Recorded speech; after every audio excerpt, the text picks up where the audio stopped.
വേലിയിലിരുന്ന പാമ്പിനെ എടുത്ത് തോളത്തിട്ടു എന്നൊരു പഴഞ്ചൊല്ലുണ്ട്. ഇപ്പോൾ അതാണ് തിരുവനന്തപുരം കോർപ്പറേഷൻ മേയർ വി രാജേഷിന്റെ അവസ്ഥ. തിരുവനന്തപുരത്തെ smart city KSRTC city bus വിവാദത്തിൽ ഗതാഗത മന്ത്രി KB ഗണേഷ് കുമാറിനോട് മല്ലടിക്കാൻ പോയി പുറത്ത് മണ്ണും പറ്റി പുലിവാലി പിടിച്ചിരിക്കുകയാണ് മേയർ രാജേഷ്. ഞങ്ങളുടെ ബസ്സാണ്, ഞങ്ങൾക്ക് വേണം, ഞങ്ങളിത് കൊണ്ടുപോകുക, ഞങ്ങളിങ് എടുക്കുക എന്നൊക്കെ സുരേഷ് ഗോപി സ്റ്റൈലിൽ ഒന്ന് പറഞ്ഞതേ ഓർമ്മയുള്ളൂ രാജേഷിന്. ദാ കിടക്കുന്നു നിങ്ങളുടെ ബസ്, കൊണ്ടുപോകുന്നെങ്കിൽ വേഗം കൊണ്ടുപോക്കോളൂ, പക്ഷേ ഞങ്ങളുടെ പറമ്പിൽ കയറ്റരുത് എന്ന് ഗണേഷ് കുമാറിന്റെ മറുപടി വന്നതോടെ അങ്ങനെ പറയരുത് എന്നും പറഞ്ഞ് വീണ്ടും കിടന്ന് ഉരുണ്ടു രാജേഷ്. ഇപ്പോ ബസ് വേണ്ട, ലാഭവിഹിതം കിട്ടിയാൽ മതി എന്നായി. അല്പന് അർത്ഥം കിട്ടിയാൽ അർദ്ധരാത്രിയിൽ മുത്തുക്കുട ചൂടും എന്നൊക്കെ പറഞ്ഞതുപോലെ ഒരു കോർപ്പറേഷൻ ഭരണം കിട്ടിയപ്പോൾ എന്തൊക്കെയാ ചെയ്തു കൂട്ടേണ്ടത് എന്ന് അറിയാത്ത അവസ്ഥയാണ് BJPക്ക്. അതാണ് ശാസ്തമംഗലത്തെ വാടകമുറി വിവാദത്തിലും ഇപ്പോൾ സിറ്റി ബസ് വിവാദത്തിലും BJP പിടിച്ച പുലിവാല്. സിറ്റി ബസ് വിവാദത്തിൽ ശരിക്കും പുലിവാല് പിടിച്ചിരിക്കുകയാണ് വി രാജേഷും BJPയും. തിരുവനന്തപുരം കോർപ്പറേഷൻ മേയറായി ചുമതലയേറ്റതിന് തൊട്ടു പിന്നാലെയാണ് സ്മാർട്ട് സിറ്റി പദ്ധതിയിൽ തിരുവനന്തപുരം കോർപ്പറേഷൻ KSRTCക്കായി വാങ്ങി നൽകിയ 113 ഇലക്ട്രിക് ബസ്സുകളുടെ അവകാശവാദം വി രാജേഷ് ഉന്നയിച്ചത്. സ്മാർട്ട് സിറ്റി ഈ ബസ്സുകൾ തിരുവനന്തപുരത്തിന് പുറത്തേക്ക് അനുവദിക്കില്ല എന്നും നഗരത്തിൽ തന്നെ സർവീസ് നടത്താനുള്ള നടപടി സ്വീകരിക്കുമെന്നും രാജേഷ് വ്യക്തമാക്കിയതോടെയാണ് പോരാരംഭിക്കുന്നത്. മറ്റിടങ്ങളിൽ നിന്ന് തലസ്ഥാനത്തേക്ക് വരാനുള്ള ആളുകളെ കൊണ്ടുവരാനാണ് ബസ് അങ്ങനെ ഓടിക്കുന്നത് എന്നും നഷ്ടത്തിൽ ഓടിക്കാനാകില്ല എന്നും KSRTCയും നിലപാടെടുത്തു. നെടുമങ്ങാട്, ആറ്റിങ്ങൽ, പോത്തൻകോട്, നെയ്യാറ്റിങ്കര പോലുള്ള സ്ഥലങ്ങളിൽ നിന്നുള്ളവരെ തലസ്ഥാനത്തേക്ക് കൊണ്ടുവരാനാണ് ഈ സർവീസ് നടത്തുന്നത് എന്നും അവിടെയുള്ളവരെ വണ്ടിയിൽ കയറാൻ പറ്റില്ല എന്ന് സർക്കാരിന് പറയാൻ കഴിയില്ല എന്നും അങ്ങനെ പറയില്ല എന്നുമാണ് മന്ത്രി KB ഗണേഷ് കുമാർ ഇതുമായി ബന്ധപ്പെട്ട് പറഞ്ഞത്. ഇതോടെ തർക്കം രൂക്ഷമായി. ഇതുമായി ബന്ധപ്പെട്ട് ബുധനാഴ്ച മന്ത്രി ഗണേഷ് കുമാർ നടത്തിയ ഒരു പ്രസ്താവനയാണ് മാസായത്. സാധാരണ ഡീസൽ മിനി ബസിന്റെയും ഇലക്ട്രിക് ബസ്സുകളുടെയും മെയിൻ്റനൻസുമായി ബന്ധപ്പെട്ട കണക്കുകൾ സഹിതം നിരത്തിയായിരുന്നു ഗണേഷ് കുമാറിന്റെ കുറിക്കുകൊള്ളുന്ന മറുപടി.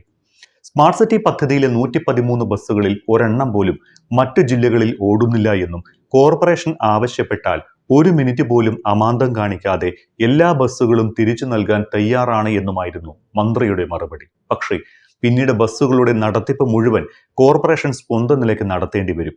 KSRTCയുടെ വർക്ക്ഷോപ്പോ ജീവനക്കാരെയോ ടിക്കറ്റ് മെഷീനോ പോലും ഉപയോഗിക്കാൻ പാടില്ല എന്ന മന്ത്രിയുടെ മറുപടിയിൽ മേയർക്ക് തലക്കടി കിട്ടിയതുപോലെയായി.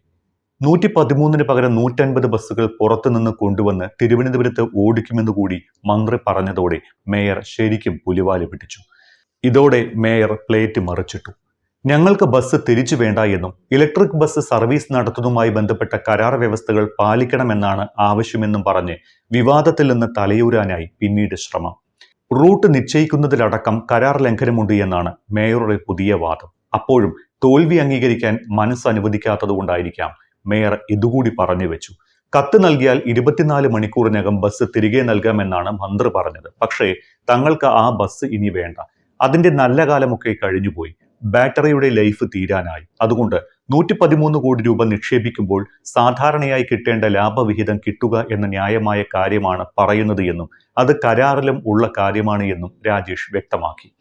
കോർപ്പറേഷനുമായി കൂടിയാലോചിച്ച് വേണം റൂട്ട് തീരുമാനിക്കാനെന്ന കരാർ വ്യവസ്ഥയും വരുമാനം വീതിക്കണമെന്ന വ്യവസ്ഥയും പാലിക്കപ്പെട്ടിട്ടില്ല എന്നാണ് മേയർ ഇപ്പോൾ പറയുന്നത്.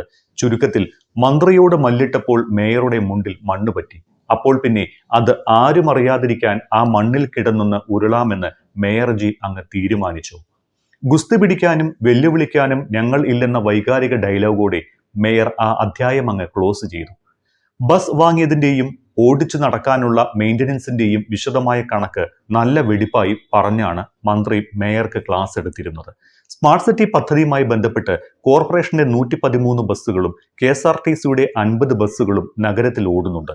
കോർപ്പറേഷൻ 113 ബസ്സുകൾ വാങ്ങിത്തന്നു എന്നും അത് കേന്ദ്ര പദ്ധതിയാണ് എന്നും പറയാനും പറ്റില്ല. കേന്ദ്രവും സംസ്ഥാന സർക്കാരും ഇതിൽ 500 കോടി രൂപ വീതമാണ് മുടക്കിയിരിക്കുന്നത്. കോർപ്പറേഷന്റേതായി 135 കോടി രൂപയും ചിലവഴിച്ചു. കോർപ്പറേഷന്റെ 113 ബസ്സുകൾക്കും ത്രികക്ഷി കരാറാണ് ഉള്ളത്. സർക്കാരും കോർപ്പറേഷനും സ്വിഫ്റ്റുമാണ് കരാറിലെ കക്ഷികൾ.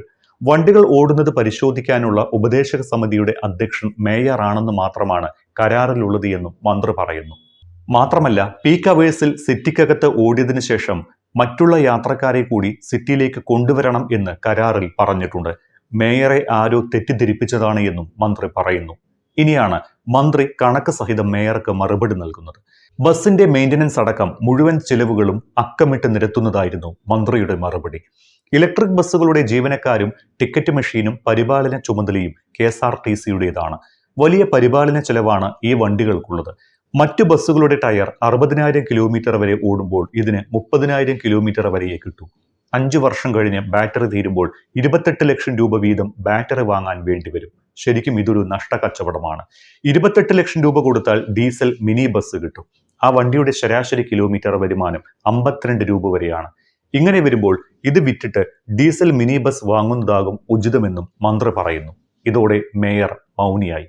ഇതുമായി ബന്ധപ്പെട്ട് 2024 സെപ്റ്റംബർ 7 മുൻ മേയർ ആര്യ രാജേന്ദ്രൻ ഫേസ്ബുക്കിലിട്ട ഒരു കുറിപ്പിലെ വിവരങ്ങൾ പങ്കുവെച്ചുകൊണ്ടായിരുന്നു മേയർ രാജേഷിന്റെ വിശദീകരണം.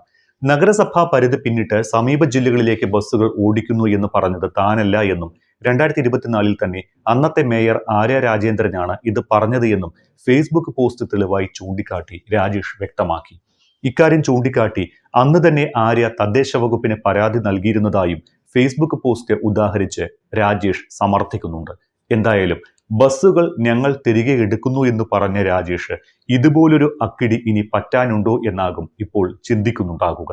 എന്തായാലും അധികാരമേറ്റയുടനെ രാജേഷ് പിടിച്ചത് പുലിവാലല്ല പുപ്പുലിവാൽ എന്നൊക്കെ പറഞ്ഞാലും അതിശയോക്തിയാവില്ല.